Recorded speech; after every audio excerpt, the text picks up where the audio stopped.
Radhe Radhe. Shri Harivansh, welcome back to my channel. कैसे हैं आप लोग? होप करती हूँ सब अच्छे होंगे। और बस मैं भी बहुत अच्छी हूँ। और सभी पता है आज बैसाख मास चल रहा है, जो कि अपने आप में बहुत बहुत पावनमय महीना है। इसमें हम ये कहते हैं कि इसमें हम थोड़ा सा भी दान, थोड़ा सा भी सत्कर्म, थोड़ा सा भी पुण्य अगर करते हैं तो उसका कई गुना हमें फल मिलता है। यानी कि जितना कार्तिक में करते हैं या उससे ज़्यादा, कार्तिक से ज़्यादा महिमा मास की है, और महा से भी ज़्यादा बड़ी महिमा बैसाख मास की है। तो जो इसमें दान पुण्य और सत्कर्म किया जाता है उसका पुण्य अक्षय होता है। और इसमें वैसे भी अक्षय तृतीया भी आती है इसी महीने में, जो कि बहुत बड़ी हमारे शास्त्रों में, हमारे पुराणों में सबसे बड़ा वर्णन आता है अक्षय तृतीया का। अक्षय तृतीया का मतलब ही होता है जो कभी क्षय ना हो, यानी कि कभी ख़त्म ना हो।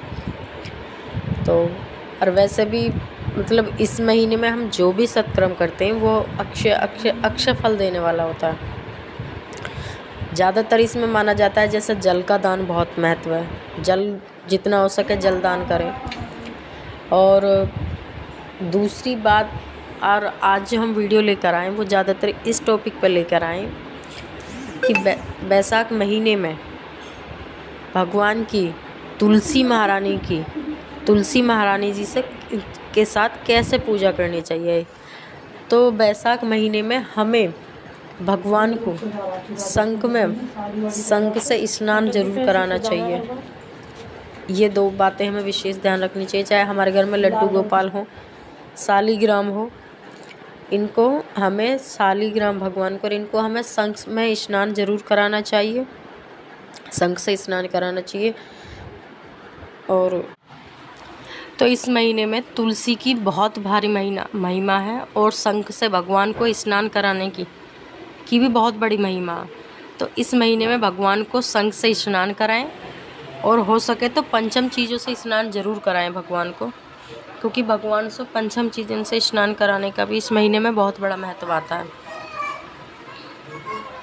पंचम चीज़ों से स्नान कराएं, जैसे कि दही हो गई, दूध हो गया, और घी हो गया, चीनी हो गई।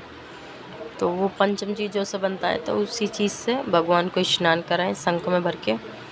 चाहे शालिग्राम हो चाहे लड्डू गोपाल हो, उसका बहुत भारी महत्व है इस महीने में और बैसाख के महीने में। और दूसरा, अगर इस महीने में हम तुलसी दल से भगवान की पूजा करते हैं, यानी कि तुलसी दल की बहुत भारी महिमा, यानी कि तुलसी के आगे दीपदान करना हो गया, और फिर तुलसी जी को भगवान को चढ़ाना हो गया, उसकी बहुत भारी महिमा है। कि इस महीने की कथा में भी और वैसे भी आता है कि तुलसी की इस महीने में बहुत भारी महिमा, तुलसी पेड़ लगाने की बहुत भारी महिमा, कि अगर तुलसी का पेड़ सींचते हैं उसकी बहुत भारी महिमा, तुलसी लगाते हैं उसकी बहुत भारी महिमा। और कहते हैं कि जो रात को जब भगवान सोते हैं, भगवान विश्राम करते हैं, तो उस टाइम पर अगर रात में भगवान को तुलसी के पत्तों से भगवान का, जैसे हम फूल बिछाते हैं, फूल लगाते हैं भगवान को, तो ऐसी अगर जैसे हम फूलों से भगवान को करते हैं, ऐसी अगर हम तुलसी से भगवान की सेज पे मतलब बिछाते हैं, वो करते हैं, तो उससे भगवान बहुत खुश होते हैं इस महीने में ये भारी महिमा है, जिसका कुछ भी चीज़ों का विशेष ध्यान रखते हुए तुलसी दान जरूर करें। सुबह उठें, सूर्य भगवान को जल जरूर दें, तुलसी महारानी को जल जरूर दें, क्योंकि इस महीने में हमारा छोटा सत्कर्म भी वो भारी पुण्य देने वाला होता है। तो इसलिए हमें कुछ बातों का विशेष ध्यान रखें। और जैसे कि श्रीमद् भागवत का श्रवण करना हो गया, वो ज़रूर करें। चाहे हमें थोड़ा ही सुनना मिले, एक आध कथा ही सुने, लेकिन वो ज़रूर सुने, चाहे ज़रूर पढ़ें।